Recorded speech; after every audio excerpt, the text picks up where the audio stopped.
കൊണ്ടാക്കി വയ്ക്കുകയാണ്. ലോണിൻ്റെ അത് പ്രശ്നം അവർക്ക് പരിഹരിക്കാന്നുള്ളതേ ഉള്ളൂ. അപ്പോൾ അത് നിസ്സാര ഒരു 12,000 രൂപയുടെ ഒരു വിഷയം മാത്രമേ അതിനകത്തുള്ളൂ. അത് ഇവിടെ അധ്യാപകർക്ക് പരിഹരിക്കാം. ആ ടീച്ചറിൻ്റെ ഫോണിൽ വന്ന കോളെന്ന് പറയുന്നത് ഒരു ദിവസമാണ് കോൾ വന്നത്. അവിടെ ടീച്ചറിന് വേണമെങ്കിൽ അത് പരിഹരിക്കാമായിരുന്നു, അധ്യാപകർക്ക് പരിഹരിക്കാമായിരുന്നു. അത് പരിഹരിച്ചില്ല. ഇവരെ വീട്ടുകാരെ വിളിച്ചാൽ പറയാം.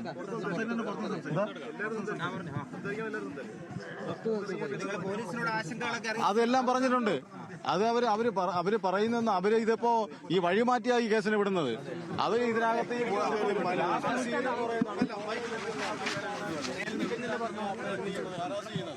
ആ വിഷയവുമായി ബന്ധപ്പെട്ടാണ് അപ്പൊ ആത്മഹത്യ ചെയ്യുന്നത്. നമ്മളൊരു കോളേജിനകത്ത് അവനെ കൊന്നതാണ് അവനെ. അത് ഞാൻ ചോദിക്കട്ടെ, ഒരു നിസ്സാരമായ തുക, ആ തുക 12,000 രൂപ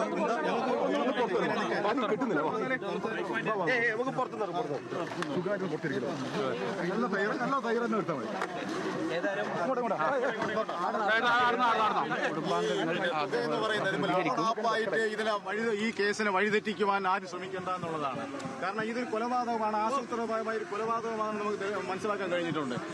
നമ്മൾ അതുകൊണ്ടാണ് ഇവിടെ വന്ന സ്പോട്ട് മനസ്സിലാക്കുവാനും അത് നേരിട്ട് ഞങ്ങൾ ഇവിടെ വന്നത്.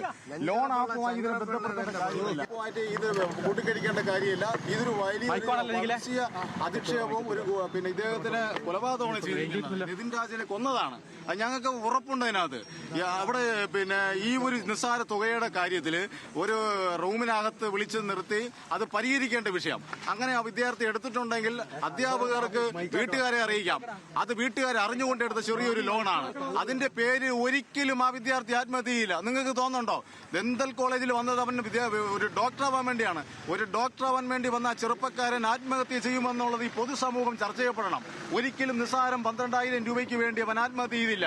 അവൻ അത്രത്തോളം മൃഗീയമായി ആ ക്ലാസ് റൂമിനകത്ത് പ്രിൻസിപ്പാൾ ഉൾപ്പെടെ അവിടുത്തെ അധ്യാപകർ ഉൾപ്പെടെ മാനസികമായി അവനെ കൊല്ലുന്ന തരത്തിലേക്ക് അവർ ആസൂത്രണം ചെയ്ത് അവനെ ഹരാസ് ചെയ്തു, അത്രത്തോളം അപമാനിച്ചു. അതിന്റെ പേരിലാണ് അവൻ ആത്മഹത്യ ചെയ്തത്.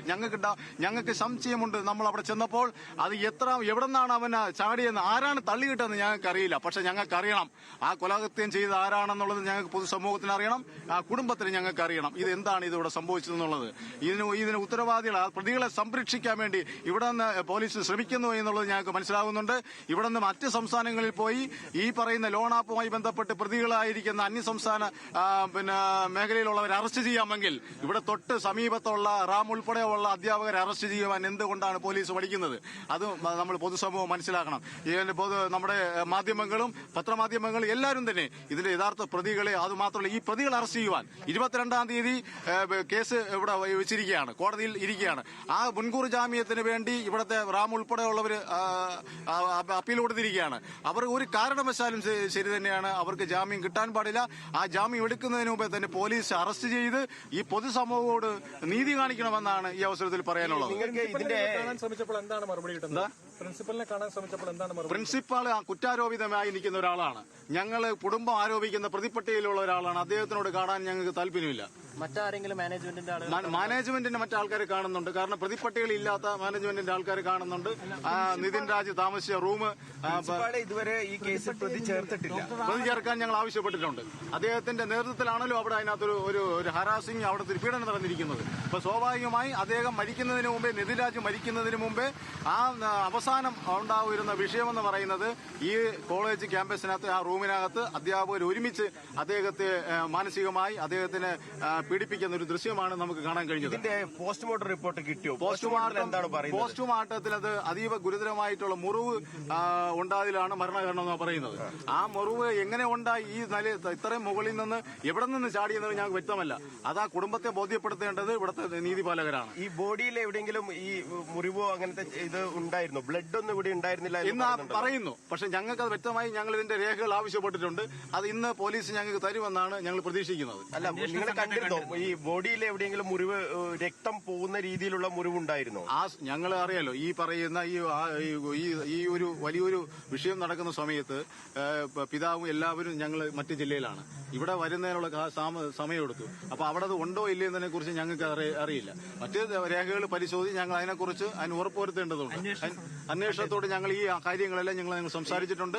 ഇത്തരം ഞങ്ങളുടേതായിട്ടുള്ള ആശയങ്ങൾ, നിങ്ങൾ പറഞ്ഞതുപോലുള്ള ആശയങ്ങളെല്ലാം ഞങ്ങൾ അത് പറഞ്ഞിട്ടുണ്ട്. അത് ഞങ്ങളെ ബോധ്യപ്പെടുത്തേണ്ടത് ചെയ്യേണ്ടത് ഇവിടുത്തെ അന്വേഷണ ഉദ്യോഗസ്ഥർ. ഇവിടുത്തെ ചികിത്സാ പിഴവ് അങ്ങനെ ഞാൻ കൊണ്ട് അവിടെ ഉണ്ട്. കാരണം എന്ന് പറഞ്ഞാൽ ഇത് 2 മണിക്കൂറോളം ചികിത്സയ്ക്ക് ഇത് സമയമെടുത്തു എന്നുള്ളതാണ് ഞങ്ങൾക്ക് അറിയാൻ കഴിയുന്നത്.